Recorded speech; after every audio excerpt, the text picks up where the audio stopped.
First हमने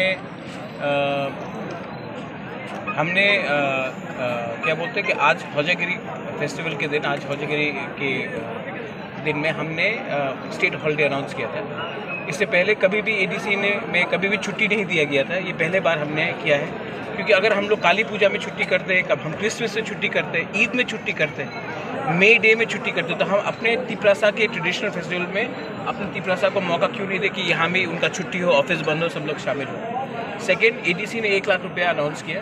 उसके बाद मैंने भी अपने पॉकेट से 1 लाख रुपया और दिया है बीएसको को। इतना अच्छा से प्रोग्राम हुआ है, हमें सॉलिडारिटी दिखाना चाहिए। और जो हमारा ब्रू का जो कस्टमरी लॉ था, जो एडीसी में आया था, हमने रेजोल्यूशन पास करके स्टेट गवर्नमेंट को भेज दिया है। अब स्टेट गवर्नमेंट इसको पास करेंगे तो हमारा ब्रू का कस्टमरी लॉ भी हो जाएगा। देखिए, ब्रू के ऊपर बहुत अत्याचार हुआ है। कभी भी कोई दंगा हो तो ब्रू के ऊपर कुछ होता है। फायरिंग रेंज बनाना हो तो ब्रू को हटाया जाए, डुम्बुर बनाया तो ब्रू को हटाया जाए। तो मैंने एक संकल्प लिया था, मैंने एक चैलेंज लिया था कि अब त्रिपुरा में, और ब्रू को बहुत मीडिया लोग, आप लोगों के मीडिया लोग बोलते हैं रेफ्यूजी तो बांग्लादेश से आता है, जो हिंदुस्तान का रहने वाला वो कैसे रेफ्यूजी होगा।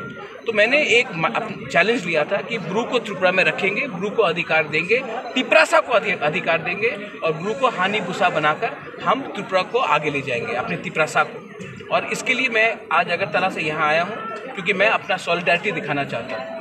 सॉलिडारिटी सिर्फ पॉलिटिक्स से नहीं होता है। सॉलिडारिटी तब होता है जब आप जाति को दिल से प्यार करें। और मैंने जो ये दिल से चैलेंज लिया है, जो लोग हमारे ब्रू को कंचनपुर में नहीं रखना चाहते थे, जो लोग हमारे ब्रू को त्रिपुरा में नहीं रखना चाहते थे, मैंने दिल से चैलेंज किया था। और आज मैंने ये प्रमाण है कि ब्रू त्रिपुरा में रह रहा है, और एक दिन ऐसा आएगा कि ब्रू त्रिपुरा में राज भी करेगा। Thank you.